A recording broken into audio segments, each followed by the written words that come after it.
Je reçois aujourd'hui la figure du père, Alain de Benoist.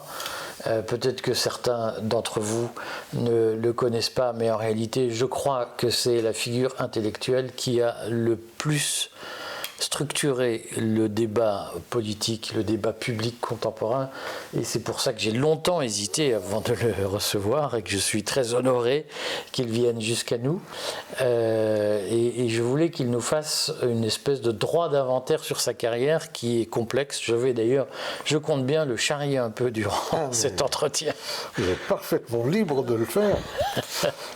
Et donc je vais essayer de moi-même de situer Alain de Benoist aujourd'hui, parce qu'il a eu un parcours comme une des figures que j'ai toujours adoré, qui est Bertrand de Jouvenel, une figure intellectuelle zigzagante, j'allais dire, et je vais essayer d'en savoir plus aujourd'hui.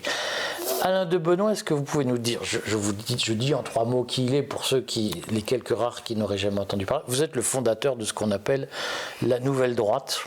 Oui. Et fondateur du GRES. Qu'est-ce que vous pouvez nous dire de ces inventions qui vous reviennent? 2 petites corrections pour commencer. Je ne suis pas le fondateur, mais l'un des fondateurs du GRES, c'est-à-dire du groupement de recherche et d'études pour la civilisation européenne, qui est aujourd'hui un petit peu en sommeil, et qui était un élément associatif, partie prenante d'une mouvance plus vaste, qu'on a appelée la Nouvelle Droite. Je dis qu'on a appelé parce qu'au départ, ce n'est pas du tout une autodésignation.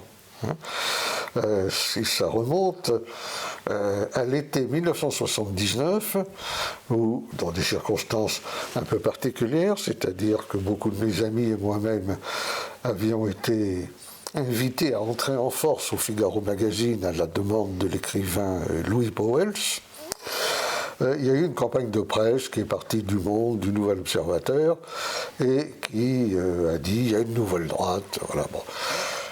C'était pas très flatteur à l'époque comme appellation. C'est-à-dire que nouvelle droite, c'est un syntagme. Il y avait au moins nouvelle. Bon, le nouveau aujourd'hui est bien vu, pas toujours à juste titre, mais enfin, bon, ça valait mieux que dire à le retour de la vieille droite. Hein. Mais cette étiquette me déplaisait pour plusieurs raisons. La première, c'est que elle donnait une image directement politique. Quand vous parlez de nouvelle droite, on est dans le domaine politique, d'une mouvance qui se voulait essentiellement culturelle, intellectuelle, théorique, et qui n'intervenait pas dans la vie politique politicienne, qui n'était pas un mouvement ou un parti politique. Deuxièmement, ça nous inscrivait dans un clivage gauche-droite, auquel je n'ai jamais cru très profondément et qui me paraît depuis s'être de plus en plus effiloché. On en reparlera, si vous voulez, par la suite. Bon, donc voilà. Sinon, en dehors de ces titres que vous avez rappelés, les choses sont extrêmement simples. Je suis un écrivain, un journaliste, j'ai aussi été journaliste, un écrivain, un philosophe, j'ai aussi été journaliste. J'ai publié beaucoup, 120 livres, 2000 articles, 900 entretiens. Ça ne veut pas dire qu'il y a la qualité, mais il y a au moins le volume. Et voilà, ma pensée a subi bien sûr des inflexions au fil des décennies. Je crois que c'est nécessaire, parce que sans ça, c'est le disque rayé. Vous voyez, on répète un petit catéchisme et c'est pas très intéressant. Aujourd'hui, j'écris dans la revue Éléments. Je dirige 2 autres revues, l'une qui s'appelle Nouvelle École, que j'ai créée en 1968, et une autre qui s'appelle Crisis, que j'ai créée en 1988. Et voilà, mon travail, c'est de lire, d'écrire, de publier, de commenter. Expliquez-nous pourquoi le GRES s'appelait le GRES. Et c'était quoi son ambition? Ça a été créé en 1968. 67 exactement. 67. C'était quoi l'ambition du GRES à l'époque? L'ambition, c'était de réunir autour d'une revue. Et à l'époque, la seule revue, c'était Nouvelle École. C'est celle qui est parue en premier. Éléments est venue en second. C'était de réunir des petits groupes, essentiellement dans des villes universitaires, on était tous très jeunes, on avait 20-25 ans, on sortait de l'université, et donc nos contacts étaient à peu près du même âge, de faire des petits groupes qui organisaient des conférences, des séminaires. Par la suite, il y a eu des universités d'été pendant 35 ans, des grands colloques à Paris, des groupes de travail qui travaillaient dans des domaines de la connaissance, des domaines des idées. Bon, c'était ça un peu le principe. Et puis le GRES s'est développé pas mal dans les années 70 et a éprouvé le besoin d'avoir son organe de presse en quelque sorte. C'est là où il y a eu la création d'Éléments. Qui est la grande revue de référence. Qui maintenant a pris son essor, se trouve un peu dans tous les kiosques, vient de fêter son 200e numéro et célébrera dans le courant de cette année son 50e anniversaire. Donc il y a une certaine continuité dans tout ça. Mais à l'époque, philosophiquement, l'idée du grès, le substrat idéologique, comme on dit, c'est quoi au juste ? C'est une question intéressante parce que quand on veut être honnête, c'était un peu flou. C'était un peu flou au début. Nous avions eu, pour la plupart, des expériences militantes que l'on a à l'adolescence, mais dont on avait mesuré assez rapidement les grandes limites. Vous aviez milité où, par exemple ? Moi, j'ai milité à la Fédération des étudiants nationalistes. Qui n'était pas complètement un mouvement de gauche. Pas du tout. C'était un mouvement, disons, d'une droite radicale, qui avait comme patron quelqu'un qui a fait une belle carrière depuis, c'était François Dorcival. Qui a fait toute sa carrière de sa vie à Valeurs Actuelles, au Spectacle du Monde, et qui est toujours éditorialiste à Valeurs Actuelles. Donc la FED mène à tout. C'était quoi le vrai nom de François Dorcival ? Amaury de Chaunac-Lanzac. Comment vous l'aviez rencontré ? Je l'ai rencontré dans ce cadre. J'avais été voir qu'est-ce que c'était que la FED. Alors, je suis tombé sur lui, il m'a dit, bon... qui vous êtes, je lui ai raconté, et puis bon, je suivis le cursus militant, c'était en 1961 je pense, et toute cette expérience s'est terminée en 65-66, donc il n'y a pas eu énormément de temps, mais autour de 66-67, notre idée commune, c'était qu'on était en train de changer d'époque. On avait eu cette expérience militante dans le cadre de la guerre d'Algérie, le retour du général de Gaulle, et on avait une sorte de conviction, c'est qu'il fallait un peu remettre les compteurs à zéro. Évaluer les idées en fonction de leur justesse et pas de leur origine, donc lire des auteurs de droite et voir ce qui est intéressant, lire des auteurs de gauche ou d'ailleurs, et essayer d'en tirer la substantifique moelle. Maintenant, le titre Grèce, évidemment, cet acronyme renvoyait à la civilisation grecque, qui était pour nous, et qui le reste, à certains égards, une sorte de modèle inégalé. Et nous nous définissions profondément comme Européens. Donc, pourquoi cet attachement à l'idée d'Europe, et qu'est-ce que vous mettiez sous le mot d'Europe ? C'était le groupe de recherche d'études pour la civilisation européenne. Ça n'a donc rien à voir avec les institutions européennes. Je suis toujours très européen et je suis en total désaccord avec l'Union européenne telle qu'on le voit aujourd'hui. C'est pour ça que d'ailleurs, je suis un peu choqué quand les gens disent l'Europe, c'est l'Europe qui nous oblige à ça. Non, c'est pas l'Europe, c'est les institutions de Bruxelles ou de Strasbourg, c'est l'Union européenne que je ne confonds pas avec l'Europe. La civilisation européenne, sûr. Nous étions très fortement marqués par l'idée que nous appartenions à une civilisation existant depuis plusieurs millénaires, qui était la civilisation européenne. Voilà. Donc bien avant le christianisme. Forcément, forcément. Vous savez, quand il y a eu, il n'y a pas très longtemps encore, ça rebondit périodiquement, la querelle sur les racines chrétiennes de l'Europe. J'ai toujours dit, le christianisme a considérablement apporté dans l'histoire de l'Europe, mais il n'est pas l'origine. Si on prend le mot racine au sens propre, les racines, c'est ce qui plonge au plus profond. Si vous parlez de racines chrétiennes, vous balayez la civilisation grecque, la civilisation romaine, les Celtes, les Germains, les Slaves, que sais-je, ce qui ne me paraît pas logique. Quand le christianisme apparaît, c'est un fait historique, il y a des choses qui s'étaient déroulées avant, y compris de très grandes choses. Alors, concrètement, mais vous savez bien que je vais vous taquiner, c'est quoi ce qui fait le ciment de cette Europe avant le christianisme et qui fait qu'au fond, on se reconnaît dans la civilisation européenne? C'est une parenté ethno-culturelle, surtout culturelle, qui permet de voir à travers le devenir les histoires nationales propres, une communauté de valeurs induite par une communauté de langage, puisque, à quelques exceptions près, comme le finlandais, le hongrois, le basque, toutes les langues parlées en Europe sont des langues d'origine indo-européenne. Mais elles sont aussi parlées en Inde ou en Iran. Oui, bien sûr. Donc est-ce que bien ça sûr. signifie que l'Iran ou l'Inde font partie de l'Europe?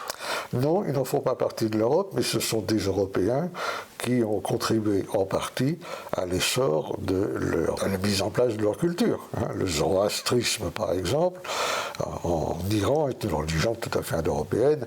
La religion védique en Inde l'est également. L'hindouisme actuel s'y rattache un peu différemment, disons.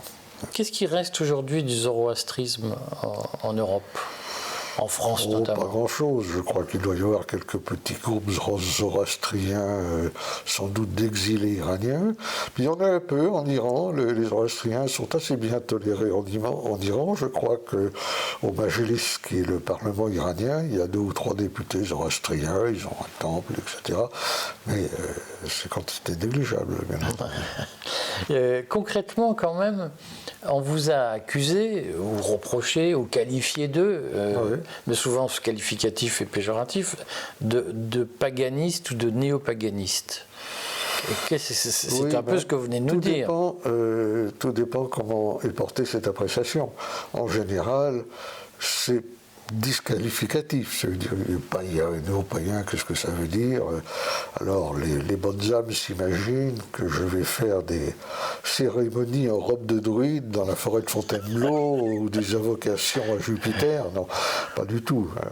Pas du tout, c'est simplement la claire conscience que pendant des milliers d'années avant notre ère, il y avait des religions en Europe, comme l'on connaît en général maintenant assez bien, qui étaient des religions d'un type polythéiste. Et personnellement, je dois dire que je me sens toujours plus à l'aise avec le poly qu'avec le mono, si vous voulez. C'est le petit jeu du monopoly. Max Weber parlait du polythéisme des valeurs. J'aime pas beaucoup le marché unique, la pensée unique, le Dieu unique, parce que tout ça, à mon avis, rabote en quelque sorte la diversité.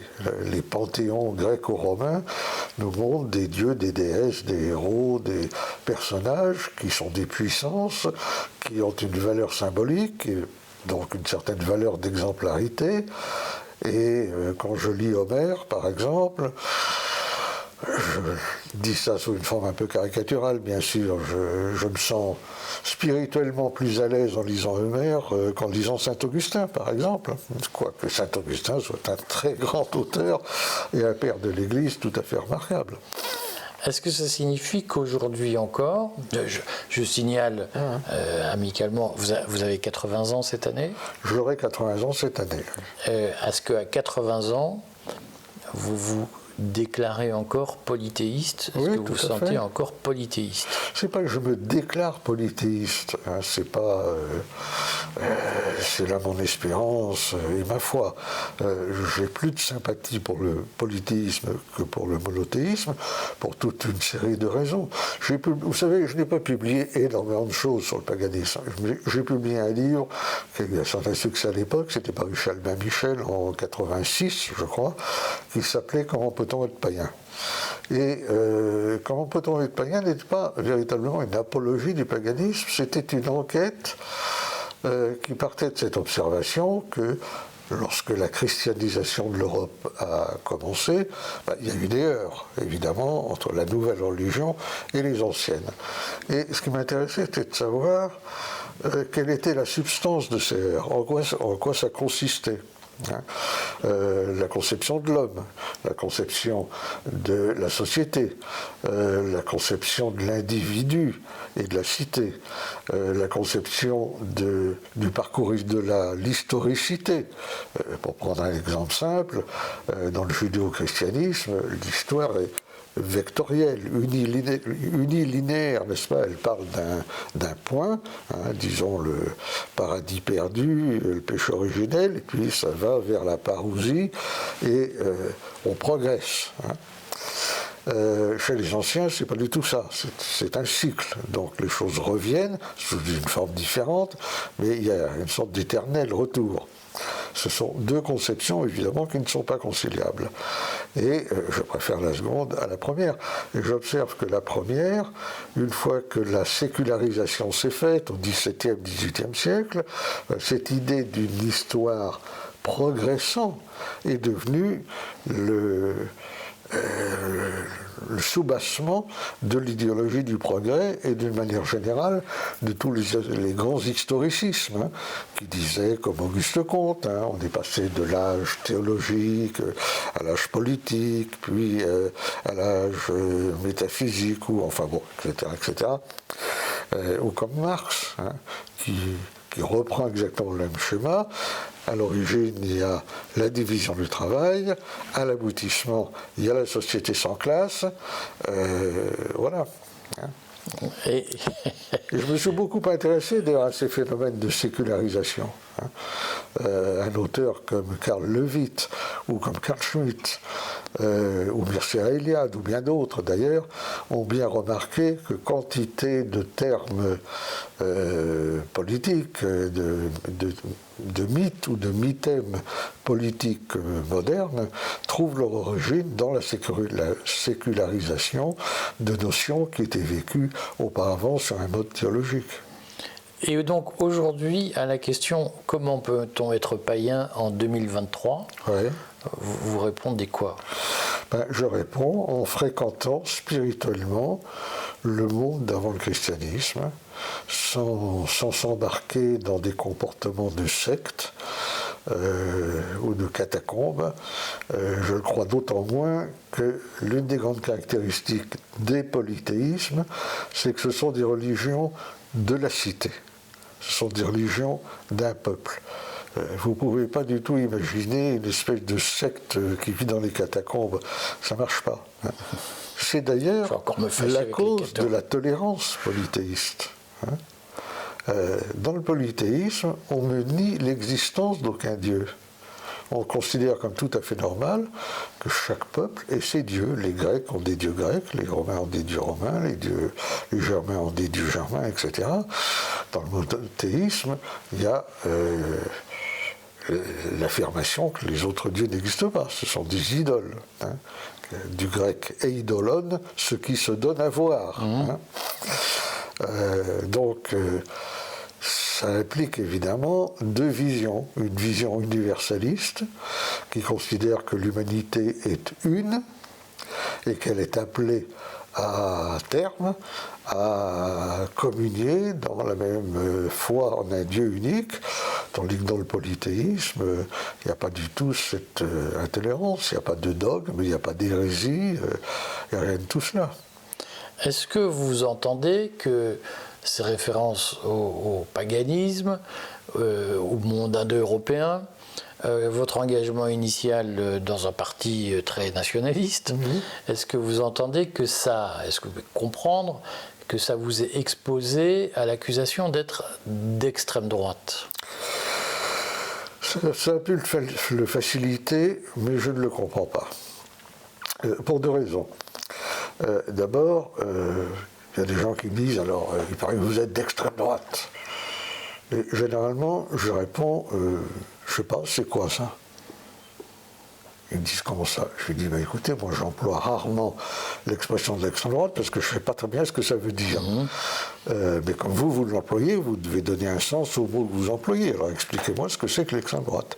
Alors c'est extraordinaire parce qu'à ce moment-là, c'est ou alors des choses tellement caricaturales que ça me met très facile de dire. d'Adolf Hitler. C'est vraiment pas moi.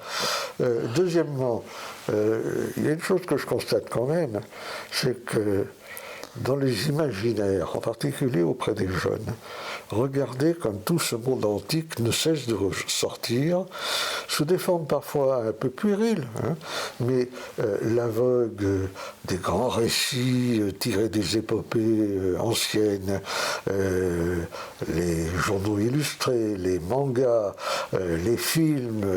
les super-héros. Regardez. Non, les super-héros, c'est autre chose. C'est Hercule. Non, justement. Je fais une petite parenthèse alors. Le héros, c'est pas le super-héros. Je vais vous dire pourquoi. Le super-héros, c'est une création moderne, Marvel, Disney. Le super-héros, il meurt jamais. Il triomphe de tout. Donc, c'est pas une figure tragique. Le héros est une figure tragique. Pourquoi? Parce qu'il aura la belle mort, la mort héroïque. Mais le héros, il finit pas dans son lit. Et puis surtout, un jour, il met constamment sa vie en jeu, il est tué. Donc le héros et le super-héros, c'est pas pareil. Mais pour revenir à ce que nous disions, vous voyez le succès de films comme Le Seigneur des Anneaux, par exemple, inspiré de l'univers de Tolkien, qui renvoie directement à toutes ces mythologies. Et il y a une certaine nostalgie, on le voit bien. L'histoire de l'Europe a été une histoire spirituellement métissée, si vous voulez. L'histoire de l'Europe a d'abord été païenne, et elle est devenue chrétienne au prix d'un accommodement, une sorte de pagano-christianisme dont le Moyen-Âge donne un assez bon exemple, où les églises sont construites à l'emplacement des anciens sites païens, où on invente des saints qui prennent le relais des héros, où les anciens lieux sacrés, ruisseaux sacrés, fleuves sacrés, montagnes sacrées reçoivent une autre empreinte, où les défilés, les pèlerinages, les traditions populaires sont rebadigeonnés de christianisme un peu superficiel, mais on voit bien derrière que tout ça n'a jamais disparu. Regardez dans la littérature le nombre d'auteurs qui ont manifesté cette nostalgie en quelque sorte des temps anciens. Marguerite Yourcenar, Le Comte de Lille, Monterland, enfin tant d'autres encore, on pourrait en citer des dizaines. Donc je ne crois pas du tout que ça soit disparu, à condition de bien comprendre que se sentir en communion avec ces racines du polythéisme, c'est pas du tout vouloir recréer une religion, se livrer à des activités sectaires. Quelques-uns le font, mais ils sont assez ridicules. C'est René Guénon parler de la religiosité seconde. Ça a donné aussi le New Age et toutes ces choses pas très cohérentes. Dans cette conception que vous avez du polythéisme, est-ce que vous en déduisez que le christianisme est étranger par nature à la culture européenne? Non, je ne dirais pas ça.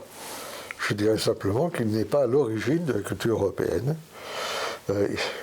D'abord, il est né hors d'Europe.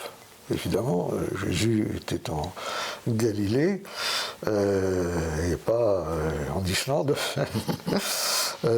Il y a eu une christianisation.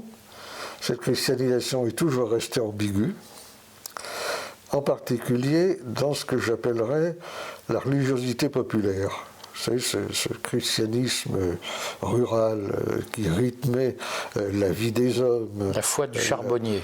Pas seulement, on retrouve dans cette religiosité populaire l'importance des deux grands rythmes, les rythmes de l'année, les fêtes des différentes saisons, et puis le cycle de la vie, la naissance, le mariage, les enfants, la vieillesse, la mort. Et là, ça a gardé beaucoup de choses. C'est très frappant d'ailleurs que les éléments les plus modernistes de l'Église aujourd'hui veulent couper tout ça, dans le désir, disent-ils, d'apurer et d'être simplement une religion de l'amour, qui les fait ressembler à des ONG du type SOS Méditerranée. Vous allez encore me fâcher le pape avec François les catholiques. est un peu caricatural. Mais ce qu'il faut bien voir aussi, c'est que ces références ont des prolongements dans tous les domaines. Par exemple, j'emploie plus volontiers le pluriel que le singulier. Je dis rarement la science. Je pense qu'il y a les sciences. Je dis plus souvent les arts que je ne dis l'art, et ainsi de suite. Et dans les affaires politiques ou internationales, on retrouve la même chose. Je suis favorable non pas à un universum, mais à un pluriversum, c'est-à-dire à une pluralité d'ensemble de cultures et de civilisations.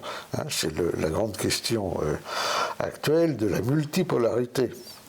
Et on voit bien aujourd'hui qu'à l'échelle mondiale, il y a une lutte entre ceux qui voudraient maintenir la domination hégémonique unique des États-Unis et puis toutes les forces du reste du monde qui veulent constituer ce qu'on appelle maintenant des États civilisationnels, la Russie, la Chine, l'Inde, le Brésil, tant d'autres. Donc je choisis toujours la pluralité et la diversité contre la réduction à l'un. Et c'est la même chose pour les hommes. Moi, je ne crois pas que l'humanité existe dans l'abstrait. Je critique l'idéologie des droits de l'homme parce qu'elle parle d'un homme qui n'existe pas, d'un homme de partout et de nulle part.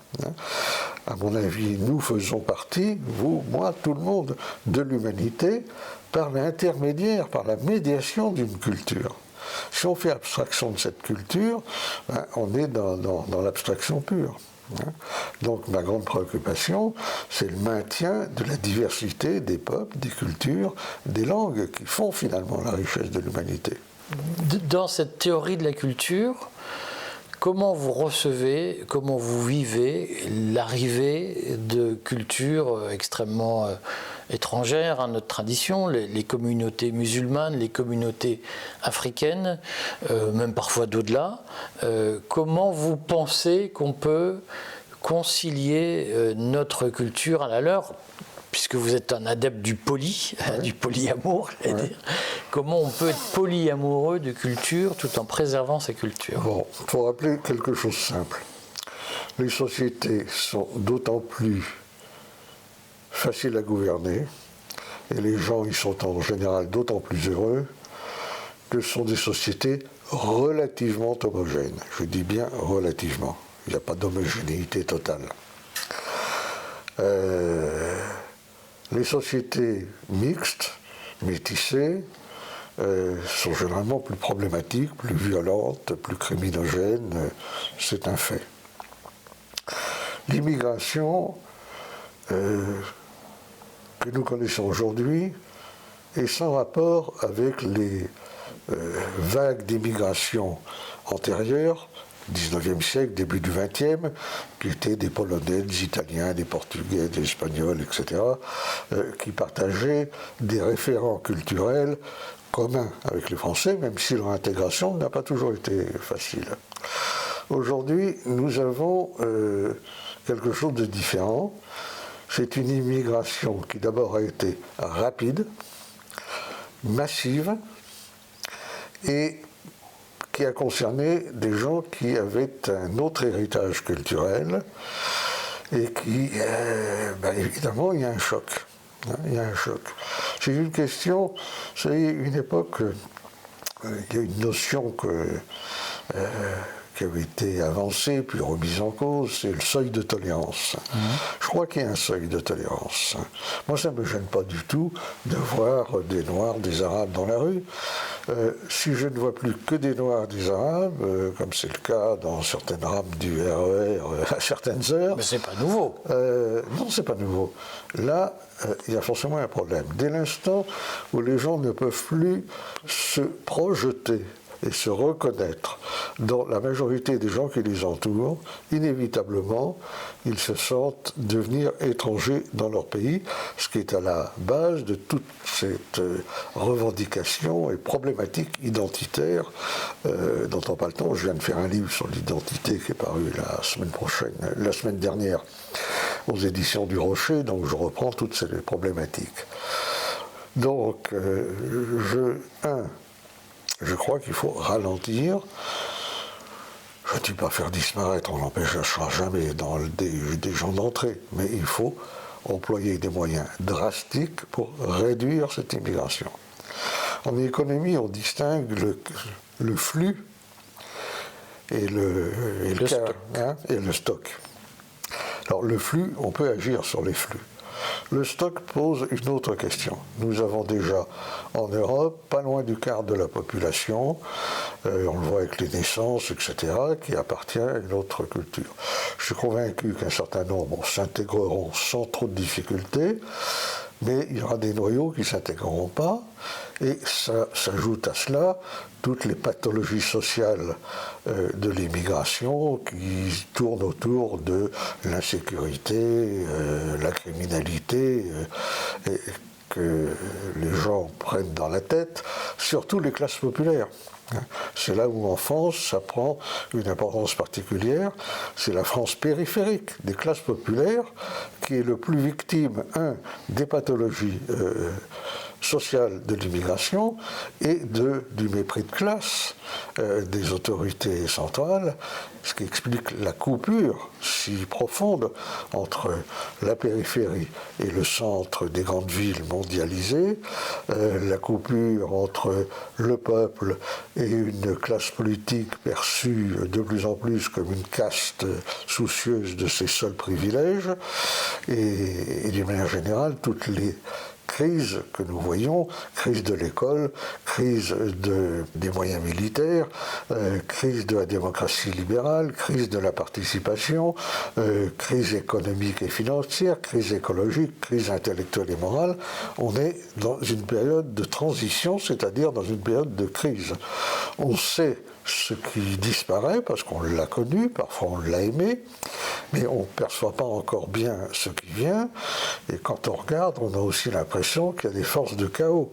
Lorsque l'on voit les délires des milieux wokistes, indigénistes, postcoloniaux, etc., avec leur racialisme exacerbé, ces exemples parfois à la limite du grotesque qui nous viennent des États-Unis ou du Canada, on n'est pas très optimiste, évidemment, sur la suite. Mais j'ai dépassé un peu le cadre de votre question. Non, pas du tout. Alors, simplement, je voulais dire que sur le stock, par contre, je ne suis pas de ceux qui croient au pouvoir magique de la laïcité. Je ne crois pas un instant à la remigration, sinon à la marge.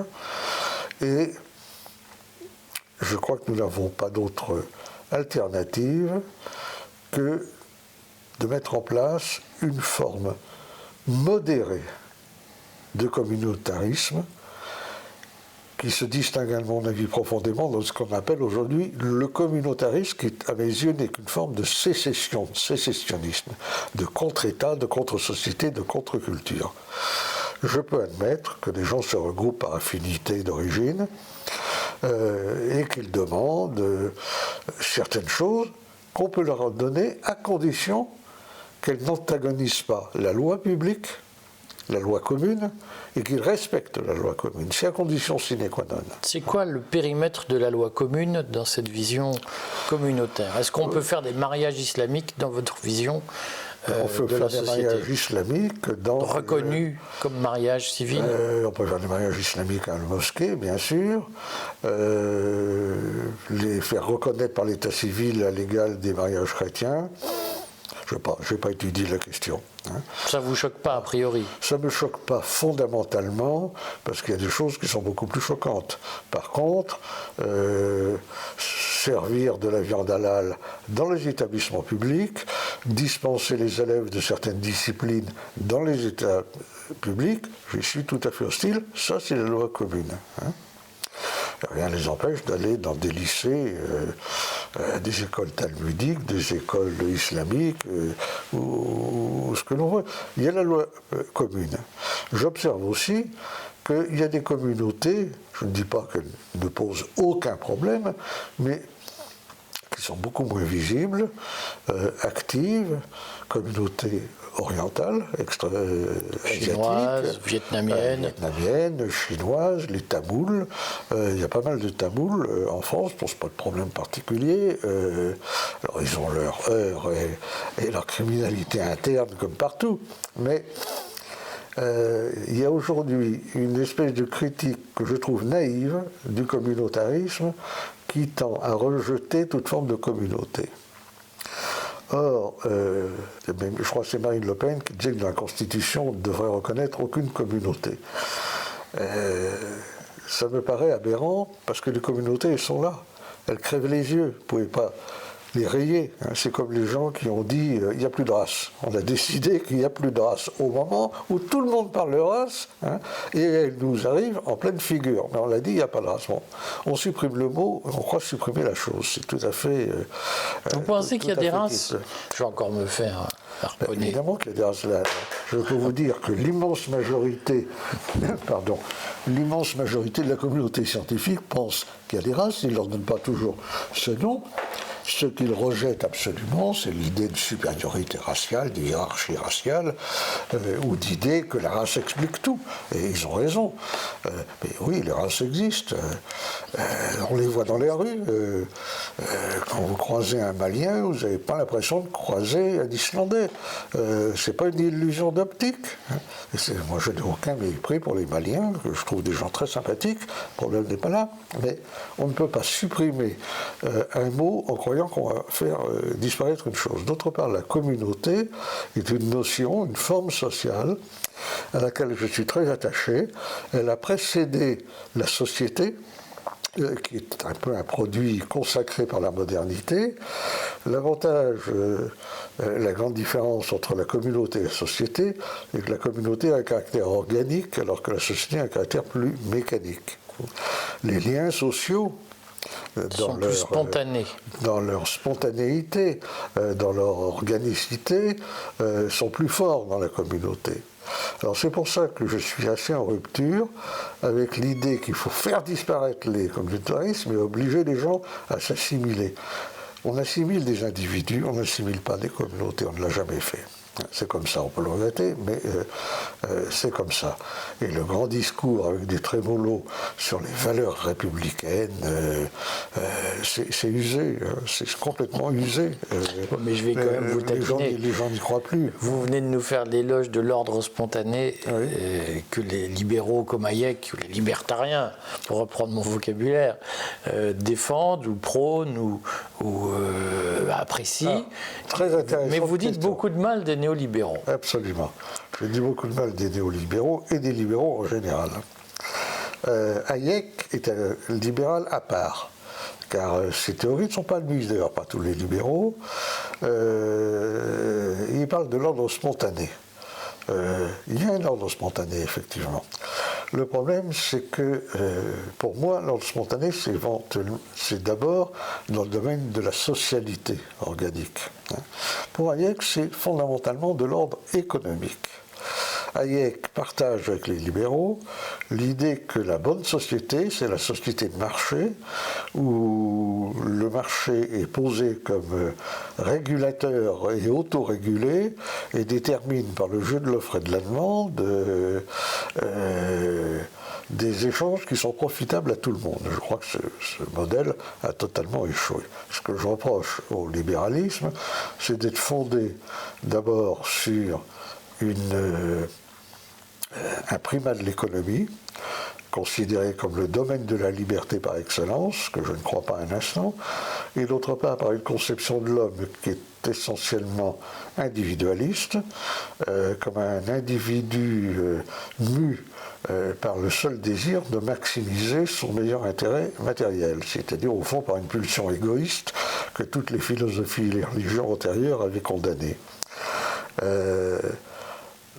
L'idée que la société s'analyse à partir de l'individu est une idée profondément libérale.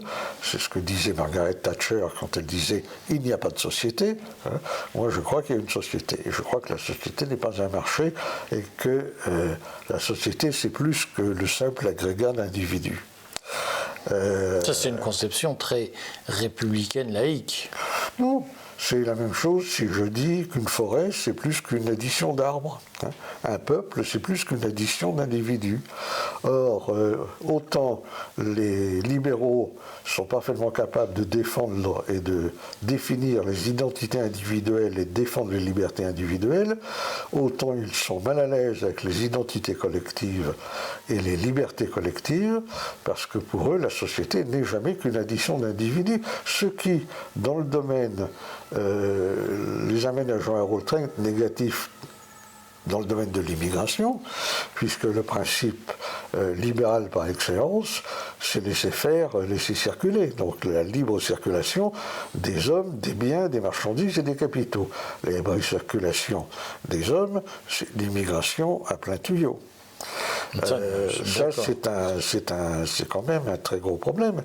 Et puis, c'est l'idée que l'homme n'est déterminé en rien par tout ce qui est en amont de lui-même, tout ce dont il a hérité, toutes les appartenances qu'il a héritées. C'est l'idée que l'homme se construit lui-même, c'est l'idéal du self-made man, uniquement par une série de choix rationnels, ce qui était absolument faux, de toute évidence. Je vais vite, et je vais certainement choquer vos conceptions libérales, mais c'est pour vous montrer un peu à partir de quoi je raisonne. Je vais quand même vous taquiner, parce que vous cultivez... mais j'adore être taquiné. Vous cultivez ce paradoxe de penser beaucoup de mal du libéralisme, du néolibéralisme tel que vous l'avez décrit, mais au fond, vous avez aussi été très proche d'une figure qui aujourd'hui est méconnue, qui est morte en 1982, qui est Louis Rougier, qui a organisé le fameux colloque Lippmann en 1938, où est apparu pour la première fois le mot néolibéralisme. Absolument, c'était une réaction au vieux libéralisme manchestérien. Que défendait Jacques Rueff. J'ai très bien connu dans les dernières années de sa vie, il est mort à plus de 90 ans, le philosophe Louis Rougier, pour qui j'ai eu une grande admiration, une grande affection, si je peux dire. Cela dit, Rougier a touché beaucoup de domaines dans son existence. Il a touché la philosophie, il appartenait à un courant assez positiviste, ce qui s'appelait l'empirisme logique, le cercle de Vienne, avec Moritz Schlick, Rudolf Carnap, des gens comme ça. Il a eu une œuvre proprement politique, il a été aussi constitutionnaliste, il a été économiste dans le sens que vous indiquez, mais je dois dire que ce n'est pas cette facette-là qui m'a retenu chez lui, c'est plutôt l'historien des religions qu'il a été. Car il a fait de très très grands livres sur un livre qui s'appelle Le conflit du christianisme primitif et de la civilisation antique, par exemple. Là, nous tombons dans la problématique que nous avons évoquée tout à l'heure. Il a fait de très beaux livres en matière d'études des religions qu'il a publiés chez de grands éditeurs comme les Presses universitaires de France, Albin Michel ou autres. Et c'est ce Rougier-là, je dois dire, qui m'intéressait le plus. Ce sont ces sujets qui alimentaient les conversations que je pouvais avoir avec lui. Mais est-ce qu'il n'y a pas un lien, je vous pousse dans votre tranchement, est-ce qu'il n'y a pas un lien structurel entre une certaine forme de pensée libérale attachée à ce qu'est l'homme, ce que John Locke appelait les droits naturels, qui était au fond une vision positiviste, et votre vision à vous de la culture? C'est-à-dire qu'est-ce que le néolibéralisme, est-ce qu'il n'y a pas une part du néolibéralisme qui part aussi du on fait avec ce que les gens sont, et pays par pays, ça peut changer? Vous savez bien que dans toute idéologie, même celle que l'on conteste le plus, toujours des petits atomes de vérité. Bon. Donc on peut dire, ah là, je suis d'accord. Il est évident que le mot liberté a pour moi une valeur éminemment positive. À ceci près que pour moi la liberté individuelle est indissociable de la liberté collective. Pour le dire dans la tradition républicaine qui va de Tite-Live et Machiavel à Quentin Picoc, je ne peux pas être libre si mon pays n'est pas libre. Vous voyez, c'est une autre façon de voir les choses. Donc il y a plusieurs façons de voir la liberté. Non, ce qui me gêne dans le libéralisme, c'est sa conception de l'homme. Je la trouve extrêmement fautive. Sa cécité vis-à-vis de la réalité des ensembles culturels.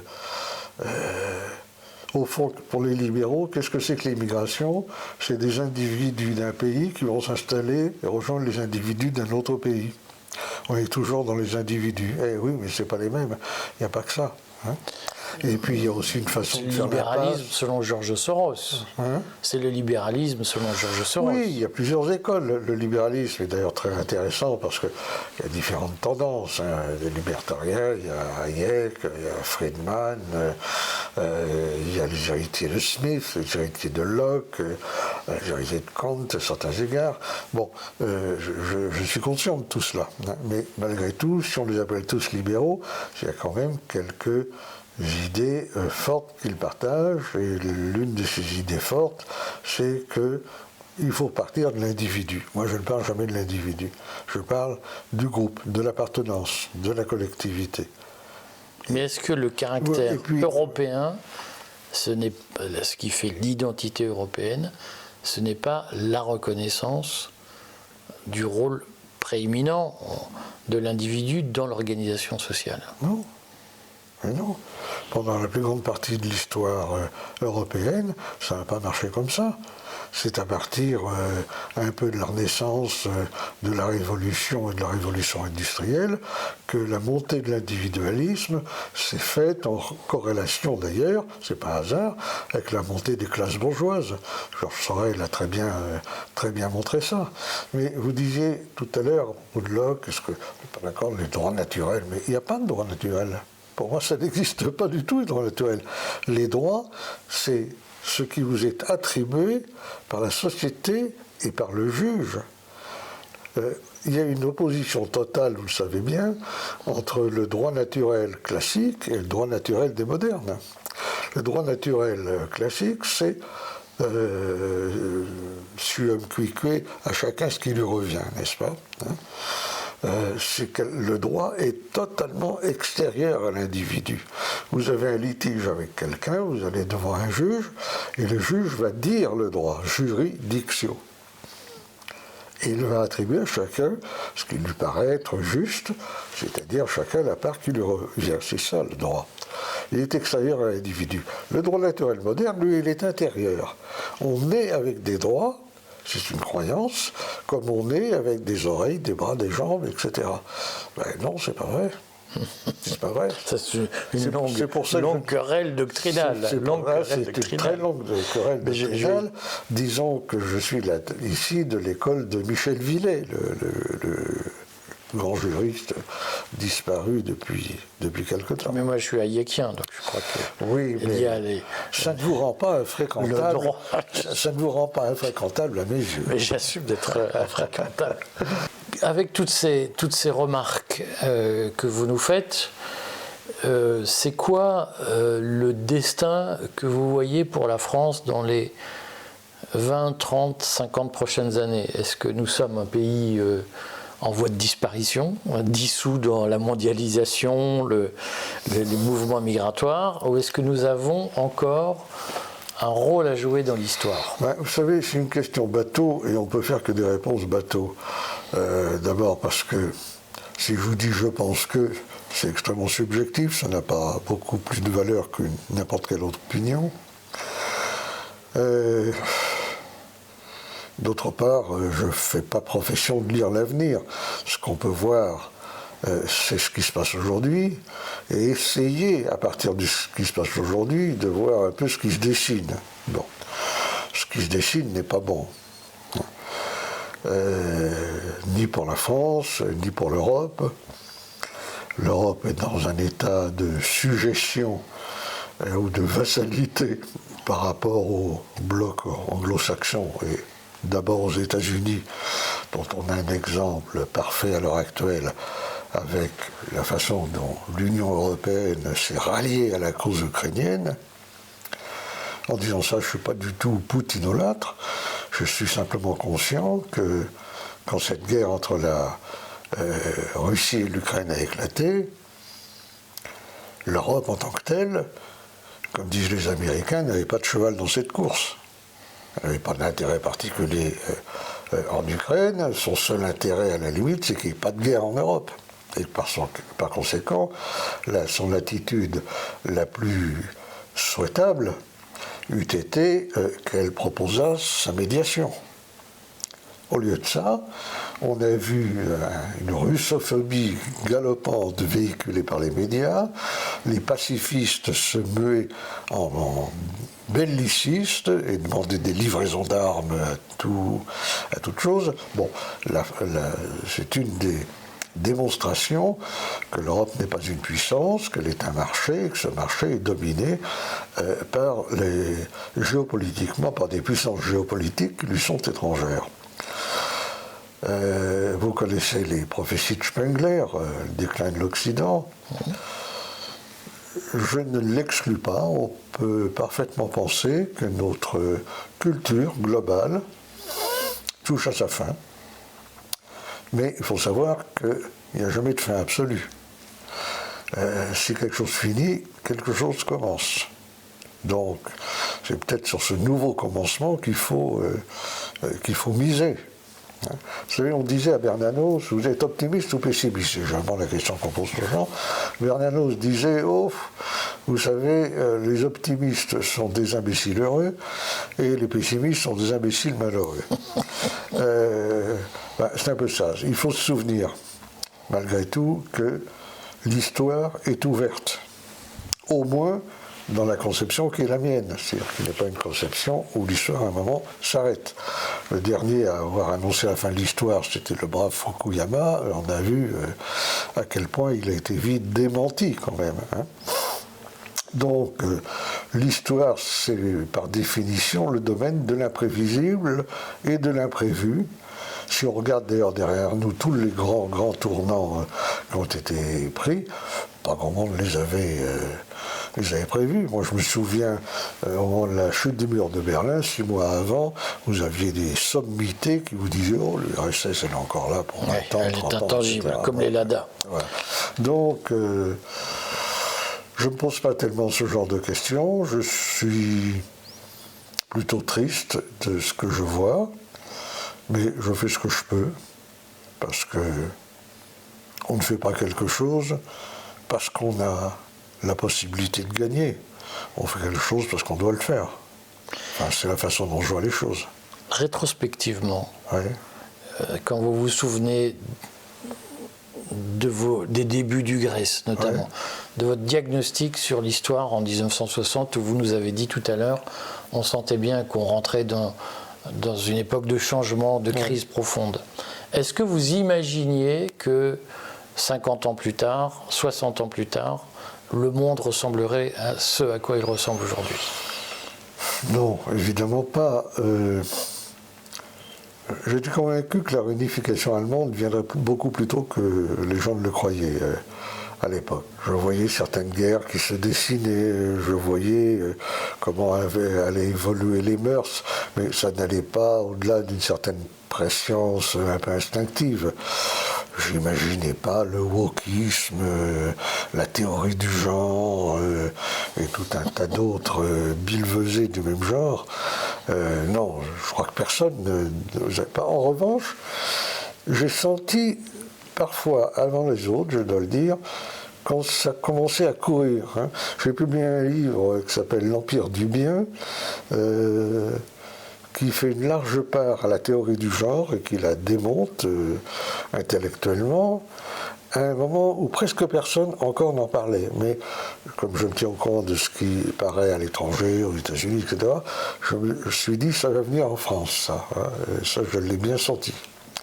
De même, dans les débats sur l'identité, j'ai vu très vite apparaître en France une forme d'identitarisme paradoxal, parce que jusqu'ici l'identité se situe plutôt à droite, de l'identitarisme des indigénistes, des post-coloniaux, et toutes ces choses-là. Financé par Soros. Financé par Soros. Quand sort votre prochain livre? Il vient de sortir. Il s'appelle Nous et les autres.